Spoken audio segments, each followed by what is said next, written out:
News centre की शुरुआत कर रहा हूं देश के 10 करोड़ मरीजों के लिए एक बेहद बुरी खबर से। और मैंने आपको आगाह किया था, हमारी टीम ने आपको आगाह किया था, 26 सितंबर को हमने बताया था कि दाम फिर से बढ़ने वाले हैं। कैंसर, डायबिटीज, हार्ट पेशेंट्स जो हैं उनकी दवाइयों के दाम बेतहाशा बढ़ गए हैं। और ये सब कुछ हुआ है नरेंद्र मोदी की अमेरिका यात्रा की वजह से। प्रधानमंत्री की अमेरिका यात्रा से पहले नेशनल न्यूज सेंटर ने आपको बताया था कि मोदी की अमेरिका यात्रा से ठीक पहले जरूरी दवाओं की लिस्ट में जो 108 दवाओं के नाम हटाए गए हैं वो मुश्किल बढ़ाएंगे। और यह फैसला इसलिए किया गया ताकि अमेरिका के उद्योगपतियों को संदेश दिया जा सके कि भारत उनके मुनाफे का पूरा ख्याल रखता है। अभी शायद हमारी ये बात आपको याद ना आ रही होगी, शायद थोड़ा कम समझ में आ रही होगी, पर यह रिपोर्ट देखिए, पूरा मामला शीशे की तरह साफ हो जाएगा।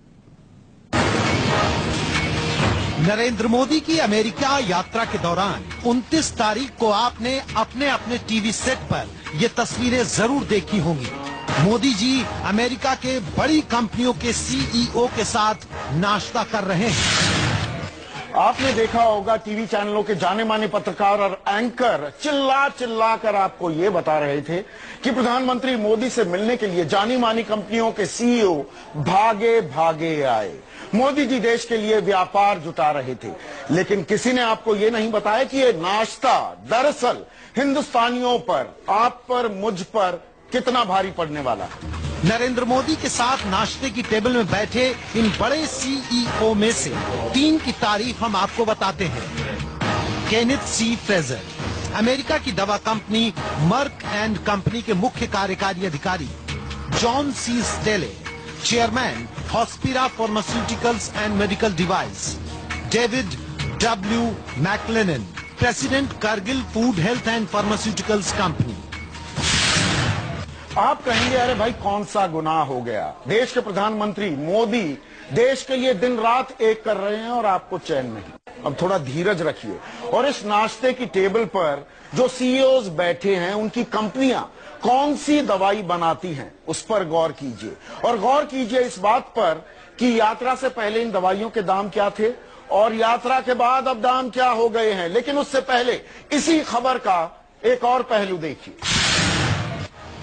अगर हम कैंसर की बात करें, ब्लड प्रेशर की बात करें, कोलेस्ट्रॉल की बात करें, डायबिटीज, टीबी, इन सब का इलाज करने वाली जो दवाइयां हैं। 26 सितंबर की रात को हमने आपको नेशनल न्यूज सेंटर में खबर दिखाई थी कि दवाई के दाम तय करने वाली संस्था राष्ट्रीय औषधि मूल्य निर्धारण प्राधिकरण NPPA ने 108 दवाइयों को आवश्यक दवाइयों की सूची से निकाल दिया है। नतीजा, बेहद घातक बीमारियों की बेहद जरूरी दवाइयां महंगी हो जाएंगी। इन जरूरी दवाइयों के दाम अब सरकार तय नहीं करेगी, बल्कि दवा कंपनी अपनी मर्जी और मुनाफे के आधार पर तय करने लगी। अब इस असर को समझने के लिए देखिए ये ग्राफिक्स। कैंसर की दवा गैफ्टिनेट जो पहले 5,900 की थी अब 11,500 की हो गई है। कैंसर की ही दवा ग्लेविक पहले 8,500 की थी, वो अब 1,08,000 रुपए की हो गई है। इसी तरह ब्लड प्रेशर की दवाई कार्ड 5 mg पहले 92 रुपए की थी, अब 128 रुपए की हो गई है। प्लेविक्स पहले 147 की थी, अब 1,615 रुपए की हो गई है। एंटीबायोटिक मॉक्सिसिप 400 पहले 250 की थी, अब 399 रुपए की हो गई है। टेरिबिड 200 पहले 34 रुपए की थी, अब 173 रुपए की हो गई है। कोलेस्ट्रॉल के इलाज में इस्तेमाल होने वाली दवाई एस्ट्रोवॉस पहले 62 रुपए की थी, अब 97 रुपए की हो गई है। अब आपको समझाते हैं कि मोदी की अमेरिका यात्रा से पहले और यात्रा के बाद दवाइयों की कीमत में अंतर और दवा कंपनियों के सीईओ के साथ उनके नाश्ते का रिश्ता क्या है। केनेथ सी फ्रेजर की मर्क एंड कंपनी कैंसर की दवाई बनाती है और ये भारत में आर्बिटक्स नाम से कैंसर की दवाई बेचती है। जॉन सी स्टेले की company Hospira pharmaceuticals and medical device Bharat की कंपनी कैडिला हेल्थ केयर के साथ मिलकर काम करती है।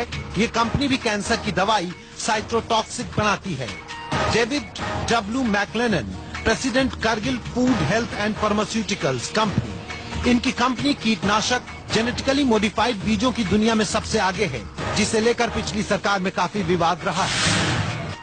अब तस्वीर साफ हो गई होगी कि नाश्ते की टेबल पर मोदी जी ने दवा की कंपनियों को क्या संदेश दिया और भारत में निवेश के लिए उचित माहौल की क्या तस्वीर दिखाई होगी। यह भी बात आपको समझ में आ गई होगी कि खबर वो नहीं होती जो तस्वीरों में दिखती है, खबर वो है जो हम आपको बताते हैं तस्वीरों के नीचे से निकालकर।